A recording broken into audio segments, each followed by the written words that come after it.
সব কিছু আল্লাহ তাআলা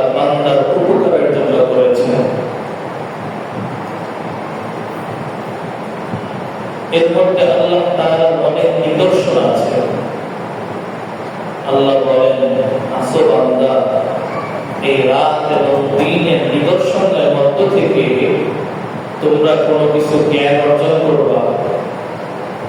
এর মধ্যে অনেক জ্ঞান আছে, অনেক শিক্ষা আছে। যদি তোমরা চাও এখানে অনেক জ্ঞান শিক্ষা অর্জন করতে পারো। আল্লাহ বলেন, ইন্না ফি খালকিস সামাওয়াতি ওয়াল আরদি ওয়াখতিলাফিল লাইলি ওয়ান নাহার লাআয়াতুন লিউলিল আলবাব। রাত এবং দিনের ঘূর্ণময় পরিবর্তনকারী আল্লাহ আমাদের কাছে অনেক মেসেজ দিলেন। এজন্য আল্লাহ তাআলা বলেন, বান্দা শোনো, তোমাদের সামনে যে মাস আল্লাহ তাআলা দিয়েছেন, এই মাসটা অনেক গুরুত্বপূর্ণ একটি মাস। যে মাসের নাম হইল বছরের প্রথম মাস মুহররমুল ফারদ।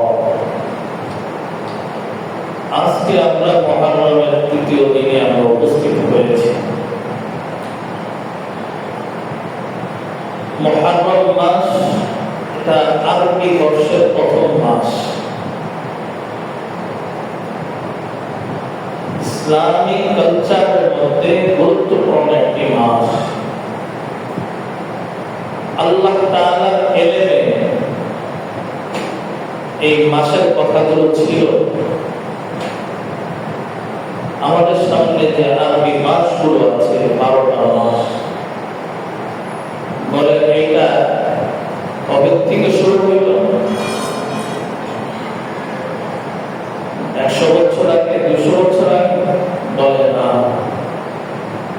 এই 12টা মাস আল্লাহ তাআলা বলেন, যেদিন আমি আসমান এবং জমিনকে সৃষ্টি করেছি, ওই দিন আমি এই 12 মাসকে সৃষ্টি করে দিয়েছি। বলেন সুবহানাল্লাহ।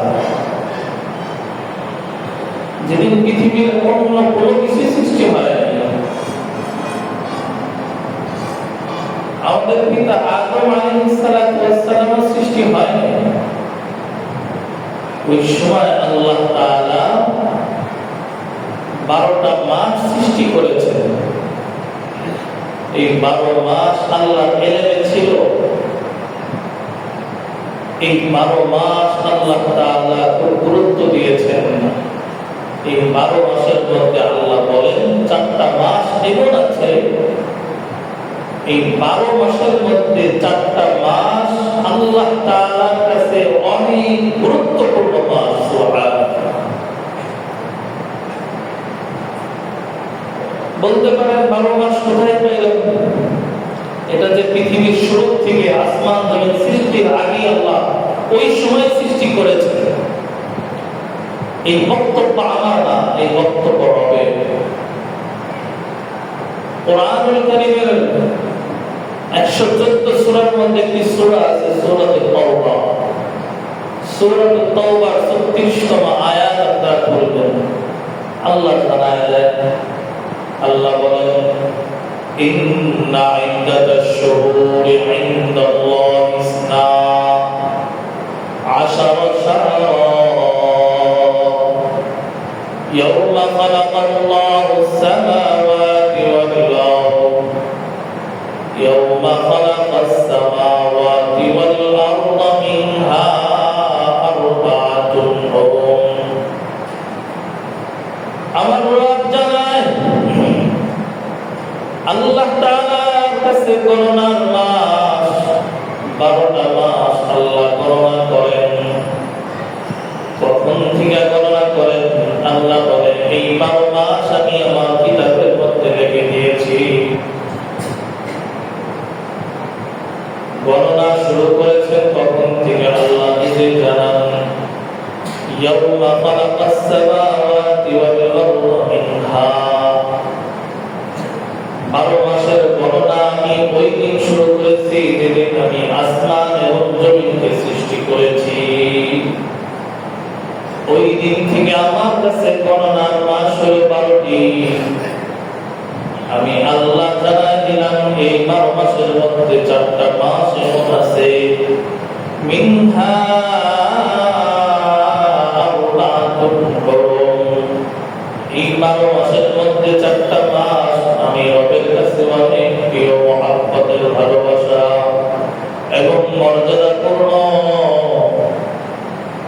কিন্তু কোরআনুল কারীমের কোন জায়গায় পাবেন না এই 4টা কোন মাস। এই 4 মাসের কথা আল্লাহ বলেছেন, সেই 4 মাসটা কোন মাস এটা জানার জন্য হাদিসের মধ্যে করতে হবে। বুখারী শরীফের হাদিস, আল্লাহর পয়গম্বর বলেন, হাদিসের অর্থ এরকম, পৃথিবীর শুরু থেকে আল্লাহ তাআলার কাছে গণনার মাস 12টা, এর মধ্যে 4টা সম্মানিত মাস। এই 4 মাসের কোন মাস আল্লাহর পয়গম্বর জানায় দেন, 3টা মাস হলো ধারাবাহিক, একটা মাস হলো তার আগের মাস। আরে ধারাবাহিক 3 মাস কোনটা? আল্লাহর পয়গম্বর বলেন জিলকাদা, জিলহিজ্জা ওয়াল মুহররম। জিলকাদা, জিলহজের আগের মাস চলে গেল, এরপর আমরা ঈদ করলাম জিলহজ মাসে, আর জিলহজের পরে হলো মুহররম মাস। আরেকটা মাস কোনটা? রজব, মুযার বাইনা জামাত ও শাবান। শাবানের আগের মাস রজব মাস। এই 4টা মাসকে আল্লাহ তাআলা অনেক গুরুত্ব দিলেন, অনেক মর্যাদা দিলেন। এটা আল্লাহর বক্তব্য, রাসূলের বক্তব্য। এই 4টা মাস গুরুত্ব কেন? এই 4 মাসের ব্যাপারে ওই সময় জাহিলিয়াতের সময়, বর্বরতার সময়, যখন মানুষ দ্বীন ইসলাম বুঝতো না, কাফের মুশরিকরাও বর্বরতার জামানায়, জাহিলিয়াতের জামানায় মানুষের মাঝে যখন এই 4 মাস আসতো, যারা অন্য মাসে শুধু যুদ্ধ বিগ্রহ করতো, মারামারি হানাহানি করতো, গুনাহের কাজ করতো, যে মুহূর্তে তাদের সামনে রজব মাস চলে আসতো, জিলহজ মাস চলে আসতো, জিলহজ মাস চলে আসতো, মুহররম মাস চলে আসতো, ওই সময় ওই মানুষগুলো, জাহিলিয়াতের মানুষগুলো এই সম্মানের খাতিরে এই মাসে কোনো যুদ্ধ বিগ্রহ করতো না। অন্য মাসে করলেও এই মাসগুলোতে যুদ্ধ করতো না, গুনাহের কোনো কাজ করতো না। তারাও এই মাসগুলোকে সম্মান দিয়েছে সেই বর্বরতার জামানায়, জাহিলিয়াতের জামানায়। আল্লাহ তাআলা বলেন, যালিকা দ্বীনুল কাইয়্যিম ফালা তাযলিমু ফীহিন্না আনফুসাকুম। আল্লাহ নিজেই জানায় দেয়, বান্দা এই মাসগুলোতে তোমরা কি করবা না? কোনো গুনাহ করবা না, জুলুম করবা না, অত্যাচার করবা না। এই মাসে নিজেদের উপরেও জুলুম করবা না, হানাহানি মারামারি কোনো কিছুই তোমাদের মধ্যে থাকবে না। এই মাসগুলো হলো সম্মানিত মাস। আল্লাহর পয়গম্বর জানায়, আল্লাহ তাআলা যে 4 মাসের কথা বললেন গুরুত্ব দিয়া, এই 4 মাস তো আল্লাহর কাছে গুরুত্ব, কিন্তু এর মধ্যে 4 মাসের মধ্যে 3 মাস হইল মুহররম মাস, যে মাসটায় আল্লাহ তাআলার কাছে 4 মাসের চাইতেও বেশি গুরুত্ব। সুবহানাল্লাহ। মুহররম মাসকে বলা হয় শাহরুল্লাহিল মুহররম। মুহররম মাসটা কোন জানি আল্লাহর মাস।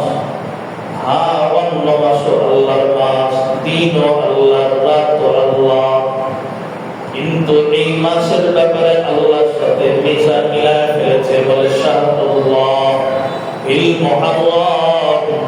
এই মাসটা মর্যাদাপূর্ণ আল্লাহর মাস। মুহররম মাস, এই মাসের তাৎপর্য গুরুত্বপূর্ণ। ইতিহাসের পাতায় অনেক আগের থেকেই চলতেছে। আল্লাহ তাআলা দিলেন। এই জন্য আল্লাহর রাসূল বলেন, মুহররম মাস যখন তোমাদের সামনে আসবে, এই মাসের সম্মান প্রদর্শন করো, সম্মান দাও, মর্যাদা দাও। আল্লাহর পয়গম্বর বলেন, এই মাসে এমন একটি দিন আছে, এমন একটি দিন আছে যে দিনের নাম 10 মুহররম, 10 তারিখ। এই দিনটা আল্লাহ তাআলার কাছে এত গুরুত্ব বেশি।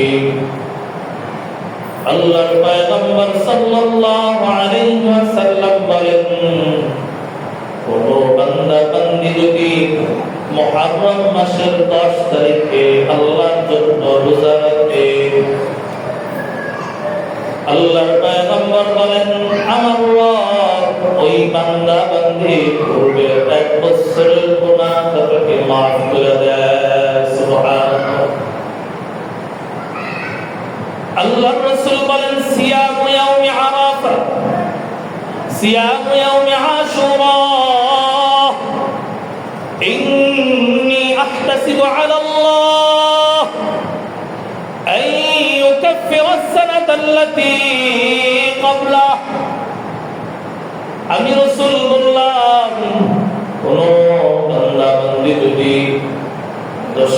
মুহররমের 10 তারিখে রোজা অবস্থায় থাকে, আমি আল্লাহর রাসূল আল্লাহর কাছে আশাবাদী হই, আহতাসিবু আলাল্লাহ আন ইউকাফিরা আস-সানাতা আল্লাতী ক্বাবলা। আমি বলে দিলাম, আল্লাহ তাআলা ওই বান্দা বান্দির পূর্বে 1 বছরের গুনাহ তাকে মাফ করে দিবে। এটা এমন একদিন, এমন একদিন আল্লাহর পয়গম্বর এই দিনকে অনেক সম্মান দিয়েছেন। আল্লাহর রাসূল যখন মক্কা থেকে মদিনায় আসে,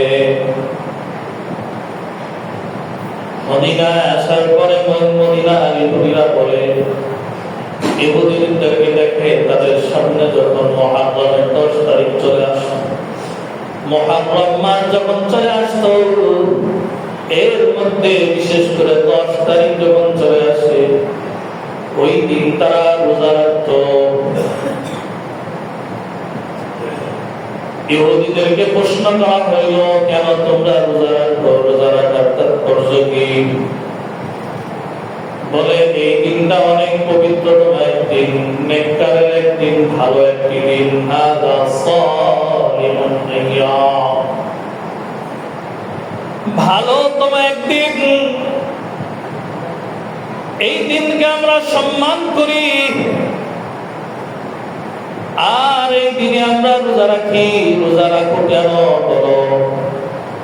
আল্লাহর পয়গম্বরকে তারা উত্তর দিয়েছিল, এটা তো সেই দিন ইহুদিদের একজন নবী ছিল, যার নাম মুসা আলাইহিস সালাতু ওয়াস সালাম।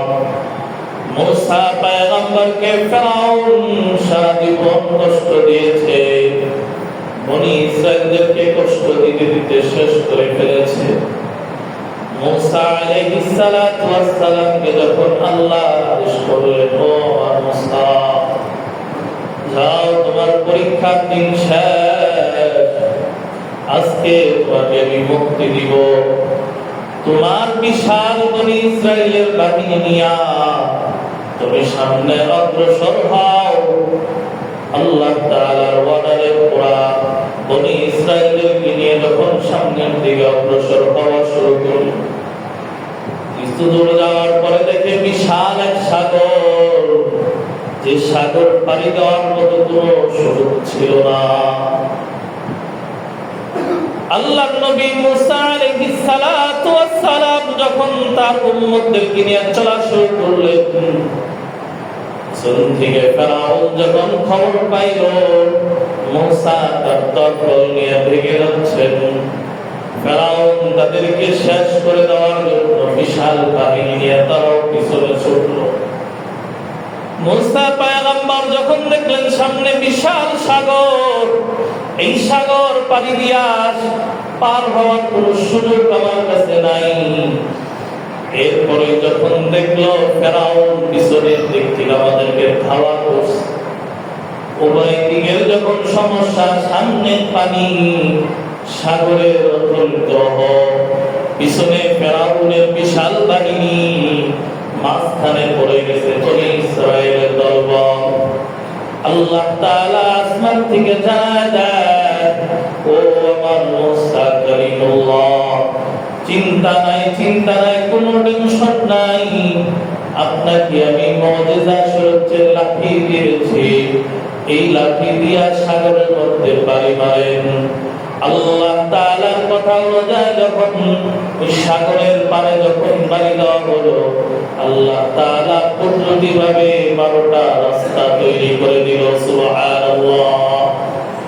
আল্লাহ তাআলা জানায় দিল, মুসা, আপনার 12টা পুত্র নিয়ে 12টা রাস্তা দিয়ে পার হয়ে যান। আল্লাহ নবী মুসা আলাইহিস সালাতু ওয়াস সালাম তার উম্মতদেরকে নিয়ে রাস্তা ধরে এই পার থেকে ওই পারে চলে গেল। ফেরাউন যখন এদিকে আসলো, এসে যখন দেখে সাগরের মধ্যে রাস্তা হয়ে রয়েছে, ফেরাউন তার দলবলকে বলল, দেখো আমি কত বড় খোদা, বলেন নাউজুবিল্লাহ। এই বিশাল সাগরের কাছে আসার আগেই আমার জন্য অটোমেটিক রাস্তা তৈরি হয়ে রয়েছে। এই জন্য তিনি নিজেকে দাবি করেছিল, আনা রাব্বুকুমুল আ'লা, আমি কোন ছোট খোদা না, আমি সবচেয়ে বড় খোদা, বলেন না নাউজুবিল্লাহ। ফেরাউন যখন তার দলবল নিয়ে ওই রাস্তা ধরে হাঁটা শুরু করলো, এই মাঝামাঝি যাওয়ার মধ্যে আল্লাহ তাআলা মুসা পয়গম্বরকে সাগরের ওই পারে নিরাপদে পার করে দিলেন, বলেন সুবহানাল্লাহ। আল্লাহ তাআলা আরশ দিয়ে ডাক দিয়ে বলে, মুসা, আপনার ওই লাঠি দিয়ে আবার পাড়ি দেন। আল্লাহ তাআলা কুদরতে আবার এই রাস্তা বন্ধ হইয়া সব ফেরাউনের দলবল পানির মধ্যে ডুবে মারা গেল। মুসা আলাইহিস সালাতু ওয়াস সালামকে আল্লাহ মুক্তি দিয়ে দিলেন। এই দিনটা ছিল সেই দিন, মুহররমের 10 তারিখ। এই দিনটা যখন ইহুদিদের সামনে আসতো, ইহুদিরা এই দিনে সম্মান দিয়া তারা রোজা রাখতেন। আল্লাহর পয়গম্বর ওই সময় বলে, যদি তোমরা মুসা পয়গম্বরের শুকর আদায় করার জন্য রোজা রাখো, তাহলে তো এই রোজার হকদার আমি রাসূল সবচেয়ে বেশি। সুবহানাল্লাহ। কারণ মুসা তো আমার ভাই, নবীদের সম্পর্ক ছিল একজন আরেকজনের সাথে ভাই, ভাই ভাইয়ের দাবি বেশি রাখে, এই জন্য আমরাও এই দিনে রোজা রাখবো। আল্লাহর পয়গম্বর নিজে রোজার কথা বললেন, উম্মতদেরকে জানায় দিলেন, যাও তোমরা রোজা রাখো। এই দিনটা এমন একটা দিন, আল্লাহ রাসূল বলেন, এই দিনটা যখন রমজানের রোজা আল্লাহ ফরজ করে দেয়, ওই সময় আল্লাহ রাসূল মুহররমের এই দিনগুলোতে রোজা রাখতেন, 10 তারিখে রোজা রাখতেন। সাহাবা আজমান একবার প্রশ্ন করলেন, ইয়া রাসূলুল্লাহ, আমরা তো মুহররমের 10 তারিখে রোজা রাখবো, ঠিক আছে, কিন্তু কেমন জানি এই দিন এই রোজাটা ইহুদিদের সাথে সামঞ্জস্য হয়ে যায়, মিলা যায়। তারা রোজা রাখে, আমরাও রোজা রাখবো, কিন্তু আমাদের কোন আমল তো ইহুদিদের সাথে মিলানো যাবে না। আল্লাহর পয়গম্বর বলেন, ঠিক আছে, তাহলে তোমরা কি করো, তাদের সাথে খেলাফ করো, রোজার মাধ্যমে মতবিরোধ তৈরি করো। যদিও তারা একটা দিনকে সম্মান করে রোজা রাখে, সম্মান করে তারা রোজা রাখে 10 তারিখে, আমি তোমাদেরকে বলি, রোজার মাধ্যমে তাদের সাথে বিরোধিতা করবা, তোমরা আরেকটা রোজা বাড়ায় রাখবা, হয় 9-10 রাখবা, নাহলে 10-11 রোজা রেখে রোজার মাধ্যমে তাদের সাথে বিরোধিতা করবা। আল্লাহর পয়গম্বর রোজার কথা বলে দিলেন। এই জন্য আল্লাহর রাসূল বলেন, আফদালুস সিয়াম বা'দা সিয়ামি শাহরি রমাদান শাহরুল্লাহিল মুহাররম। আমি পয়গম্বর আরবি বলি, রমজান মাসের রোজার পরে সবচেয়ে গুরুত্বপূর্ণ রোজা হইল শাহরুল্লাহিল মুহাররম। মুহররম মাসের রোজা, মুহররমের 10 তারিখের রোজা তোমরা রাখো। আল্লাহ তাআলা তোমাদেরকে কি দিবেন? তোমাদেরকে আল্লাহ নাজাত দিবেন, যেইভাবে মুসা পয়গম্বরকে এই দিনে আল্লাহ মুক্তি দিয়েছিলেন। আমি আপনারা যদি রোজা রাখি আল্লাহর সন্তুষ্টির জন্য, আল্লাহ তাআলা মুসা আলাইহিস সালাতু ওয়াস সালামকে তো মুক্তি দিয়ে দিলেন পুরা জাতি সহ, কিন্তু আমি আপনি এত পরিমাণ গুনাহ আল্লাহর কাছে করেছি, এইরকম কোন আদেশ আল্লাহ আমাকে জানায় দেয় না, ইমাম আপনাকে মুক্তি দিয়ে দিলাম। তাহলে এর চাইতে গুনাহের মধ্যে হাবুডুবু আমরা বেশি খাই, আর বিশাল সমস্যা, আগুনের মধ্যে আমাদেরকে চলতে হবে। আল্লাহ তাআলার সামনে যদি রোজা রেখে আল্লাহকে বলি, আল্লাহ তোমার পয়গম্বর মুসা আলাইহিস সালাতু ওয়াস সালামকে যেইভাবে মুক্তি দিয়েছো, আমিও তো আপনার বান্দা, গুনাহ তো করে ফেলেছি, এই গুনাহ যদি মাফ না হয় আগুনের নদীর মধ্যে আমাকে হাবুডুবু খাইতে হবে। মুসা পয়গম্বরকে ডাক দিয়ে মুক্তি দিয়ে দিলা। আমি তো ওই মানুষ হতে পারি নাই, নবী রাসূল হতে পারি নাই, ওই আগুনের নদী থেকে আমি কিভাবে মুক্তি পাবো? তোমার রাসূল বলেছেন এই দিনে রোজা রাখলে গুনাহ মাফ হয়। আমিও তোমার কাছে আশা করি, যেভাবে মুসা পয়গম্বরকে মুক্তি দিয়েছো, আমাকেও আমার গুনাহ নদী থেকে মুক্তি দিয়ে দাও। আল্লাহর রাসূল সাল্লাল্লাহু আলাইহি ওয়াসাল্লাম বলেন, এই দিনটা এমন একটা দিন, যে দিনের আমল শুধু রোজা। আল্লাহর রাসূল হাদিসের মধ্যে বলেন, এই দিন যখন তোমাদের সামনে আসবে আশুরার 10 তারিখ, মুহররমের 10 তারিখ, এই দিনে আল্লাহ তাআলা পূর্বের এক জাতি, পূর্বের এক কওমকে মুক্তি দিয়েছিলেন, তাদের তওবা আল্লাহ কবুল করে নিয়েছিলেন। পুরা জাতি গুনাহগার ছিল, গুনাহ করেছিল, তারা আল্লাহ তাআলার কাছে তওবা করতেছিলেন, তাদের তওবা আল্লাহ তাআলা মুহররমের 10 তারিখে আল্লাহ কবুল করেছেন। এই জন্য রাসূল বলেন যে তোমরাও কি করো, এই মুহররমের 10 তারিখে বান্দা বান্দি যদি আল্লাহর দরবারে তওবা করে, তাদের মতো আল্লাহ এই বান্দা বান্দির তওবাকেও কবুল করবে। সুবহানাল্লাহ। এই জন্য আল্লাহ বলেন তোমরা তওবা করো, রাসূল বলেন তওবা করো, গুনাহর জন্য আল্লাহর কাছে তওবা করো, আর রোজার মাধ্যমে তোমরা আল্লাহর সন্তুষ্টি হাসিল করো। এই দিনের সম্মান দিবা, এই দিনকে তোমরা কোনোভাবে নষ্ট করবা না, গুনাহ করবা না। এই দিনের আমল আল্লাহর কাছে তওবা করা, ইবাদত গুজার করা, রোজার আমল করা, রোজা রাখো। আল্লাহ তাআলা বলে, ফালা তাযলিমু ফীহিন্না আনফুসাকুম। ওই যে তওবার 36 নম্বর আয়াতে আল্লাহ বলেছেন, এই মাসটা আল্লাহর মাস, এই মাসে তোমরা অন্যায় অবিচার করো না, নিজের প্রতি জুলুম করো না, জুলুমের শিকার হয় না, জুলুমকারী হয় না, নিজের 3.5 হাত বডির মধ্যে গুনাহের মাধ্যমে অঙ্গ প্রত্যঙ্গকে জুলুম করিও না। হায় আমরা অন্য কাউকে জুলুম করি না, কিন্তু চোখটা বন্ধ করে তাকায় দেখেন এই বডির মধ্যে কত জুলুম আমরা করছি। আল্লাহ তাআলা এক এক অঙ্গের এক এক কাজ দিলেন।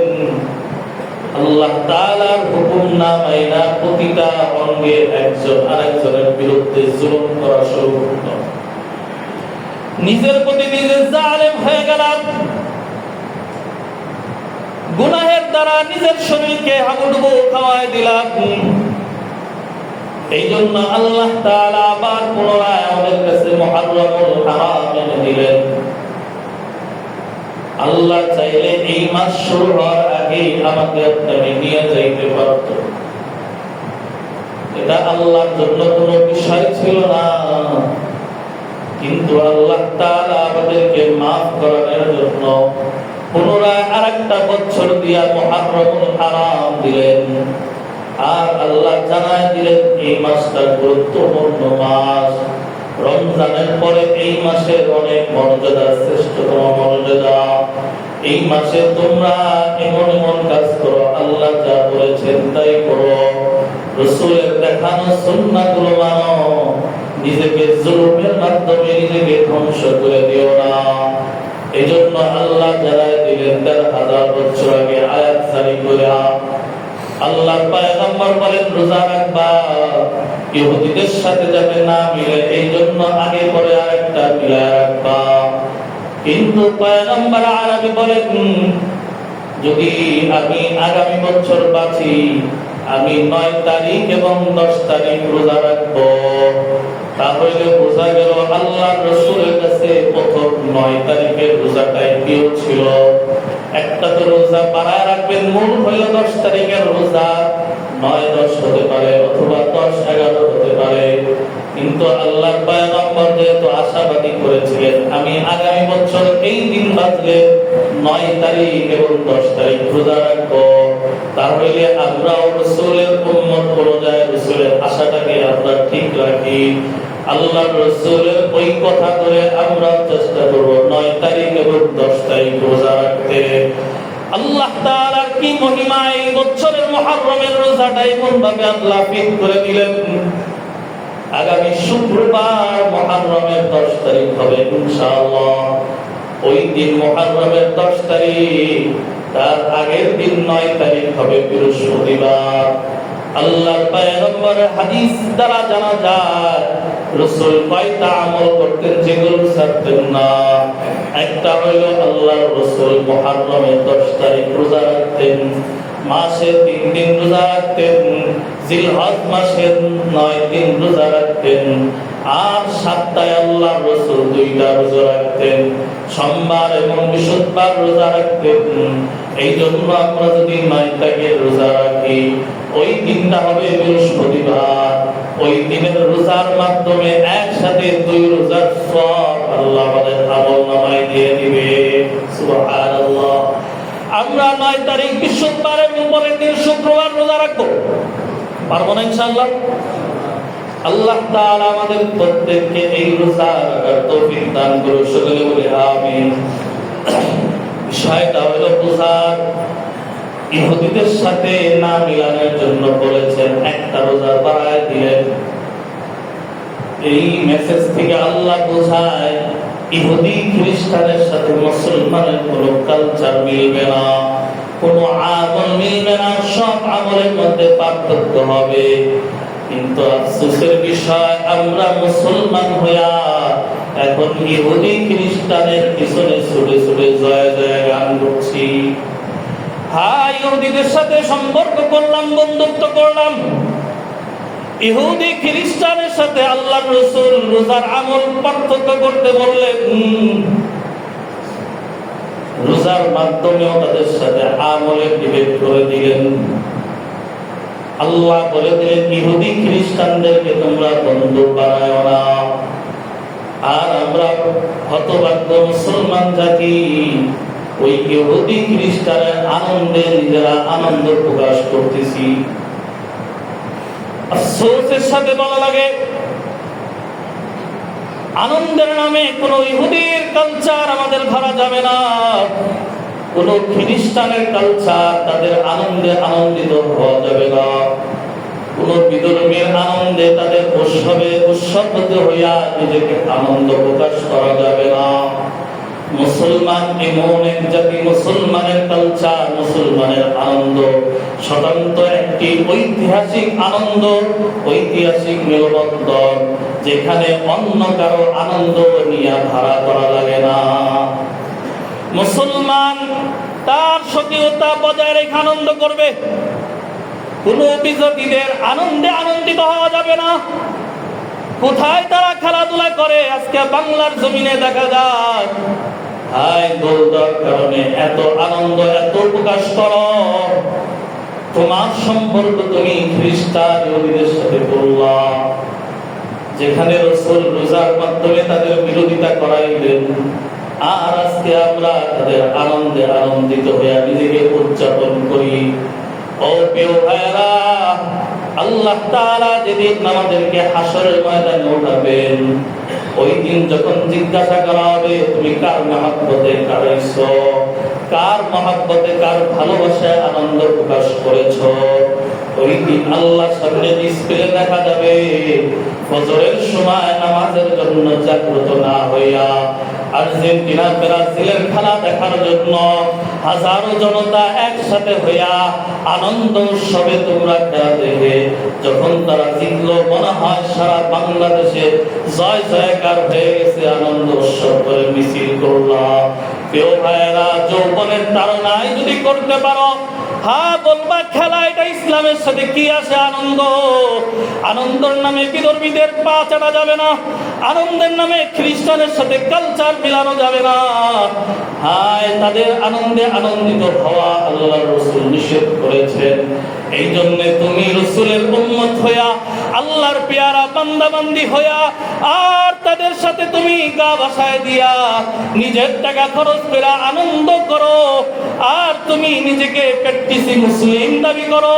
মুসলমান শুধু আমি কালেমা পড়েছি আর নিজেকে দাবি করলাম মুসলমান। আল্লাহ বলে না, এটাকে কোনোদিন মুসলমান বলা যায় না। তুমি মুসলমানের সাথে মুসলিমের সাথে গাদ্দারি করেছো। তোমার কি লাভ হয়েছে? নামাজ বাদ দিয়া, ঘুম বাদ দিয়া, হাজারো লক্ষ জনতা এক জায়গায় জড়িত হইয়া তোমরা খেলা দেখে আনন্দ করলা। কোনদিন ইসলামের আনন্দে তোমাদেরকে এত আনন্দিত দেখা যায় নাই। হ্যাঁ, তোমরা 31st নাইট উদযাপন করার জন্য লক্ষ লক্ষ টাকা খরচ করো, কত রাস্তার মধ্যে কালি কত কিছু লাগাও, আনন্দ উৎসব করো। পয়লা বৈশাখ আসলে তোমরা কত আনন্দ করো। কি মুসলমান জাতি একটু কি লজ্জা লাগে না? হিজরি সন আসলো, কাউকে তো দেখলাম না কোনো আনন্দ উৎসব করার জন্য, কোনো মিছিল করার জন্য। বরঞ্চ হিজরি নববর্ষ তোমার মুসলমানের একটা ইবাদতের বছর, মুসলমানের জাতিগত একটা বিষয়। তাহলে বোঝা গেল মুসলমানের মধ্যে নাই। মুসলমান ওরা ঢুকে গেছে ইহুদি নাসারাদের কালচারের মধ্যে। এই জন্য আল্লাহর রাসূল বলেন, আল মারউ মা মান আহাব্বা, যার সাথে যার মহব্বত হবে তার সাথে তার কিয়ামত হবে। যদি আমার মহব্বত এই নেইমার মেসির সাথে হয়, খোদার কসম করে বলি, কিয়ামতের ময়দানে আল্লাহ যেদিন দাঁড় করাবে, ওই দিন তোমার পাশে মেসি নিয়ে আমার কেউ দাঁড় করাবে, আর মেসি নিয়ে বলবে আমাকে দাঁড় করানোর কারণ কি? আল্লাহ বলবে তোমার সাথে তার মহব্বত ছিল। ওই নেইমারের যে গতি হবে, ওই মেসির যে গতি হবে, তোমার সেই গতি আল্লাহ করে দিবেন। এই জন্য প্রিয় ভাইয়েরা, পায়ে হাত রেখে শেষ কথা বলি, নেইমার, মেসি, আর্জেন্টিনা, ব্রাজিল আমাদের কোনো আদর্শ না, আমাদের কোনো বন্ধু না, আমার কোনো দেশ না। তার পতাকা আমার বাসার ছাদে কেন উঠবে? ছাদে উঠলে কালেমার পতাকা উঠবে, নাহলে দেশের পতাকা উঠবে। আমার পতাকা আমার ছাদে, আমার বিধর্মীদের পতাকা উঠবে, আমি মানতে পারি না। নিজে মুসলমান হয়ে একটা স্বকীয়তা আছে আমাদের। এই জন্য নিজের অর্থ এখানে অপচয় করব না। আমরা আনন্দের নামে কোনো গুনাহের, কোনো বিজাতিদেরকে উৎসাহ দিব না। তারা আমাদেরকে কোনোদিন উৎসাহ দেয় না। বিধর্মী, খ্রিস্টান, নাসার, হিন্দু জাতি কোনোদিন মুসলমানদের পক্ষে কথা কয় না। এখনো ভারতে মুসলমানদেরকে তারা হত্যা করতেছে, কচুকাটা করতেছে, মুসলমান এইদিকে খেয়াল নাই। শয়তান তোমাদেরকে খেলাধুলার নামে এদিকে মন দিয়া আনন্দ করাইতেছে। শয়তান এখানে প্লাস পয়েন্ট নিল। এই জন্য মুসলমান প্রিয় ভাইয়েরা, আমরা মোহাব্বত রাখবো। মুহররম মাস গুনাহের মাস না। এই মাসে রাত্রি জাগরণ করব তাহাজ্জুদের জন্য, এই মাসে রাত্রি জাগরণ করব ফজরের জন্য। আজান হইলে উঠবো। এখন আমার মোবাইল বাজে 4টার সময়, খেলা শুরু হবে, ভোর 1টায় খেলা শুরু হবে, এই জন্য মোবাইলের অ্যালার্ম বাজে। মুসলমান, তোমার তো ফজরের জন্য মোবাইল বাজে না। তুমি যে কবরে যাইবা, ওই দিন আল্লাহর কাছে কি হিসাব দিবা, কিভাবে আল্লাহর সামনে চেহারা দেখাবা, এইটা তোমার সামনে রাখলাম। প্রত্যেকটা মুসলমান তার বিবেক বুদ্ধি দিয়ে চিন্তা করে দেখো কথাগুলো বাস্তব কিনা। এজন্য এই মাস আমরা আল্লাহর জন্য কাটাবো, ইবাদতের সাথে গুনাহ মুক্ত থাকার চেষ্টা করব। আমরা কোন ইহুদি খ্রিস্টানের সাথে আর বন্ধুত্ব রাখবো? কোন আনন্দের নামে রাখবো না। খেলা আমাকে কিছুই দিবে না। ওই সময় না দেখলে আমি ঠকে যাব না। খেলা আজকে আছে, 1 মাস পরে নাও থাকতে পারে, কিন্তু তুমি সম্পর্ক করলা কার সাথে? একটু বিবেক বুদ্ধি দিয়ে চিন্তা করে দেখো। তোমার সম্পর্ক হবে তো মুহাম্মদুর রাসূলুল্লাহর সাথে, তোমার সম্পর্ক হবে আল্লাহ ওয়ালাদের সাথে, তোমার সম্পর্ক হবে নামাজীদের সাথে, তোমার সম্পর্ক হবে রোজাওয়ালাদের সাথে। তোমার সম্পর্ক কোনো বিধর্মী খেলোয়াড়দের সাথে হতে পারে না। তোমার শরীরে কোনো বিধর্মীর জার্সি থাকতে পারে না। ও মুসলমান, কিভাবে পড়ো নিজের মুসলমান হয়ে বিধর্মীদের জার্সি তোমার গলায় থাকে? তোমার শরীরে কেন খ্রিস্টানদের পোশাক থাকবে? তুমি তো মুসলমান, তোমার তো নিজের স্বকীয়তা নিয়ে বজায় রাখতে হবে। তোমার আদর্শ নিয়ে তুমি বজায় রাখো। তোমার কাছে তোমার নবী কোনোদিন বিধর্মীদেরকে পছন্দ করে নাই, তার কোনো চরিত্র দেখায় নাই। তুমি তোমার নবীর আদর্শ বাদ দিয়ে আরেকজনের আদর্শ ধরতে যাও, কিয়ামতের ময়দানে ফায়সালা হবে। প্রিয় ভাইরা, আল্লাহ তাআলা আমাদের প্রত্যেককে কথাগুলো হৃদয় দিয়ে বোঝার তৌফিক দান করুন। সকলে বলে আমিন। ওয়া আখিরু দাওয়ানা আলহামদুলিল্লাহি রাব্বিল আলামিন। প্রিয় ভাইরা, একটু বসে অল্প সময় আমাদের সম্মানিত সভাপতি সাহেব মসজিদ সম্পর্কে কথা বলবেন। আমরা কথাগুলো উদ্দেশ্য এরপরে শুনবো। ঠিক আছে, দাওটা তো